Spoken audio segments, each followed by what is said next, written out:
waad arkaysaa sida loo kala taagan yahay baarlamaanka Soomaaliya ka maamul ahaan doorashada 2020ka qaab noocee ayaad ka maamul ahaan oo adigu madaxweyne tahay aad jeclaan lahayd inay u dhacdo aniga ka maamul ahaan waxaan jeclaan lahaa doorashada inay u dhacdo in koow marka ugu horeysa ay u dhacdo in la helo si intii dadka laga tirinayo oo Soomaali tiradeeda lagu ogaanayo oo deegaanada ay ka xoroobayaan in 4.5kii la isku doorto state-kina la aado oo state nin walbaba doogan doorashadiisii uu tago 4.5na lagu doorto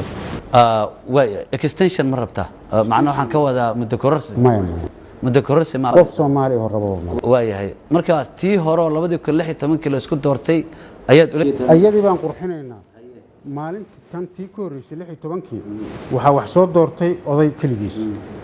16 baa soo dooratay maanta dadka badan baa dooran kara jaaniskeeda hayna 100 baa la gaarsiin karaa deegaanadii baa la badin karaa 77 xildhibaan baa koonfur galbeed lagu doortay maanta waxa lagu dooran karaa xudur waxa lagu dooran karaa marko saddexda gobol baa la kala geyn karaa ayadii baan xoogoo waxaan qabnaa in la sii qurxiyo oo meel fiican la sii gaarsiiyo marka waxay noqonaysaa madaxweynaha inay labada gobol labada aqal doortaan dastuurkii ku qoran waayahay waa